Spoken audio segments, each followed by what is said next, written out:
뭐군요. 정치적 의사결정의 위기라고 해봤는데요. 네. 김동연 경제부총리가 어제 한 말에 등장하는 표현인데 이게 오늘도 뜨거운 감자가 되고 여러 가지 추측을 낳고 있거든요.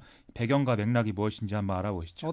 어제 어떤 자리에서 무슨 얘기를 하다가 이 표현이 나왔어요? 국회 예결산 특별위원회에 출석을 이제 한 건데요. 자유한국당 이장우 의원이 지금 이제 경제 위기다 이런 얘기를 쭉 한 거에 대해서 답을 한 겁니다. 지금 경제 위기라는 말에 동의하진 않지만 어떻게 보면 경제에 관한 정치적 의사결정의 위기인지도 모르겠다 이렇게 얘기를 하면서 경제에 여가 어디 있고 야가 어디 있겠느냐 이렇게 얘기를 했다는 것이죠. 네. 그래서요. 이게 무슨 뜻이라는 겁니까? 일단 이 정치적 의사결정의 위기라는 말 자체에 대해서는 두 가지 측면에서 해석이 가능한데요. 첫 번째는 좀 경제정책 일반이 과도하게 정치화되면서 좋지 않은 효과로 이어지고 있다. 이 얘기일 수 있다는 거죠.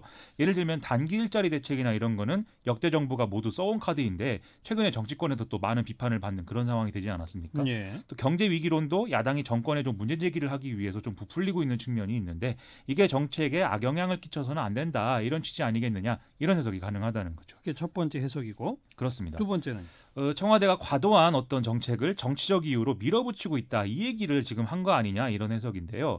오늘 조선일보 같은 경우에는 이 해석에 강력하게 힘을 실어서 청와대와 김동연 부총리 사이가 이미 돌이킬 수 없을 정도로 벌어졌다. 이렇게 보도를 하기도 했습니다. 또 오늘 자유한국당의 김병준 비대위원장을 비롯해서 주요 인사들도 이런 해석들을 기정사실화해서 발언을 이어갔습니다. 근데 오늘 김동연 부총리가 해명을 하고 좀 불편한 감정을 표시했다면서요? 그렇습니다. 오늘도 국회 예결산 특위에 김동연 부총리가 나왔는데요. 이 문제가 논란이 되고 있는 거에 대해서 일부 언론에서 어떻게 이렇게 해석해서 쓸 수 있는가 생각할 정도로 이 보고 싶은 부분만 보는 기사를 썼다. 이렇게 얘기를 했습니다.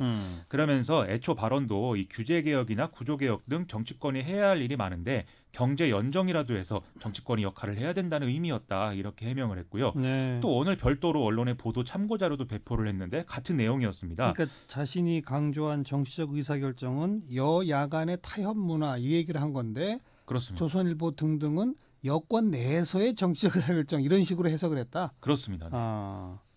근데 이게 이제 김동연 부총리 캐릭터 자체의 어떤 정치적 맥락이 덧붙여지면서 지금 상황이 이제 이상해진 그런 효과가 난 것이죠. 캐릭터 자체의 정치적 맥락이란 건 무슨 말입니까 또? 예를 들면 과거에 이제 그 이명박 박근혜 정부에서도 중요한 역할을 했다 이런 여러 가지 이 측면들이 있는데 예. 예를 들면 새누리당 비대위원장으로 영입 대상이었던 적도 있다 이런 얘기도 지금 나오고 있거든요. 어허. 일부 언론이 그렇게 보도를 하기도 했고 또 정진석 의원이 직접 페이스북에 글을 쓰기도 했는데요. 예. 이 정진석 의원은 이명박 정부에서 서로 함께 일한 사이이기 때문에 잘 아는 사이고 2016년도에 당대표 권한대행을 자신이 할 때 비대위원장으로 영입하려고도 했지만 당시 아주대 총장이던 김동연 부총리가 고사했다 이렇게 쓰면서 몽상적 사회주의 정책을 몰아붙이는 이데올로그들과 그것을 방치하는 대통령과 결별하고 우리에게 지혜를 빌려달라 이렇게 얘기를 하고 있는데요. 예. 어떻게 보면 이게 노골적인 러브콜을 보냈다 이렇게도 해석할 수가 있어서 의미심장하다 이런 얘기입니다. 현 경제부총리를 야당이 러브콜을 보내요? 그러게 말입니다. 이건 또 어떤 의도일까요? 이것도 크게 두 가지 해석이 가능할 것 같은데요. 첫 번째는 일종의 이간책이다라는 것이죠. 김동연 부총리를 정권의 철학에 이견을 갖고 있는 좀 소신 있는 관료이자 이것 때문에 피해를 입은 사람으로 이제 표현을 하면서 상대적으로는 소득주도 성장의 어떤 편향성이나 이념적 경직성 이런 것들을 강조하려는 거 아니냐라는 거고요. 예. 두 번째는 실제로 김동연 부총리를 영입하려는 거 아니냐 이런 해석이 있는데요. 네. 이런 관측은 김동연 부총리가 장하성 청와대 정책실장하고 막 충돌을 하고 이렇게 하기 시작하면서도 일부 언론을 통해서 제기가 된 바 있습니다. 김동연 부총리는 정치할 뜻을 갖고 있긴 하나요? 이게 속내는 본인만 아는 거 아니겠습니까? 하지만 최근에 좀 정치 관련 발언이 잦아지고 있다 이런 지적이 있는 것도 사실입니다. 오늘도 이 얘기를 하면서 이현재 전 경제부총리가 쓴 경제는 정치다라는 제목의 책을 언급하기도 했는데요. 이 교체를 앞두고 있다고 하는 이 경제부총리가 어떤 이 한계를 논하면서 자꾸 정치가 문제다라는 얘기를 하는 거는 결국 정치권으로 가겠다는 신호 아니냐 이렇게 해석하는 사람들이 지금 있다는 것입니다. 아하. 예를 들면 오늘 국민일보의 경우에는 김동연 부총리가 또 뭔가 입지전적인 스토리를 가진 인물이다라는 점에서 심지어 앞으로 대선 후보군이라고까지 볼 수가 있다 이렇게까지 얘기를 하고 있는데요. 아직은 이 모든 게 좀 두고 볼 일이겠죠. 두고 볼 일이지만 좀 너무 나간 것 같네요. 해석이 좀 과도한 것 같습니다. 두 번째 시사위키 항목은요? 클린 디젤의 종말인데요. 오늘 정부가 미세먼지 관리 강화 대책을 내놨는데 여기에 클린 디젤 정책 폐기가 포함돼 있어서 좀 논란입니다. 어떤 내용인지 좀 알아보시죠. 클린 디젤이 뭐예요? 이명박 정부가 2009년도에 이 저공해 경유차로 알려진 클린 디젤차를 환경 친화적 자동차의 범주에 포함을 시키고 각종 혜택을 제공하기로 한 이 정책이 이제 클린 디젤 정책인데요. 예. 하지만 이번 대책으로 이 저공해 경유차 인정 기준이 삭제가 되겠고요. 그다음에 과거 저공해 자동차로 인정받은 경유차 한 95만 대에 대해서도 원래 부여가 되는 인센티브를 폐지하기로 했다라는 내용입니다. 네.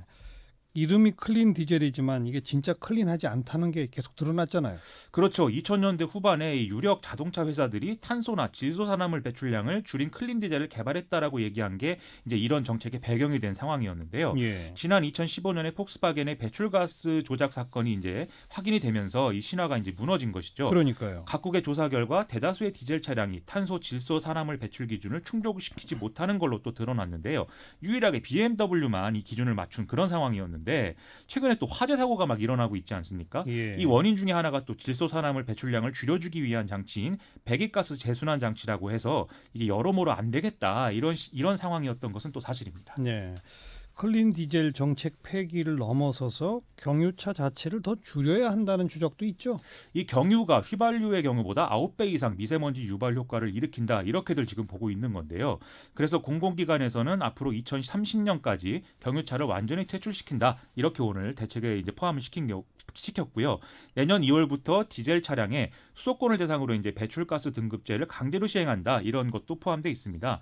다만 이 소상공인들이 경유차를 주로 이용하는 부분이 많다는 점에서 좀 이런 경우에 대해서는 노후 경유 트럭을 폐차하고 액화 석유가스 1톤 트럭을 사는 경우에 기존에도 보조금이 최대 165만 원까지 나왔지만 여기다 추가로 400만 원 정도를 더 지원할 수 있는 대책을 또 오늘 얘기하고 있습니다. 근데 이런 대책하고 바로 얼마 전 유류세 인하하고 이게 상충된다는 지적도 있죠.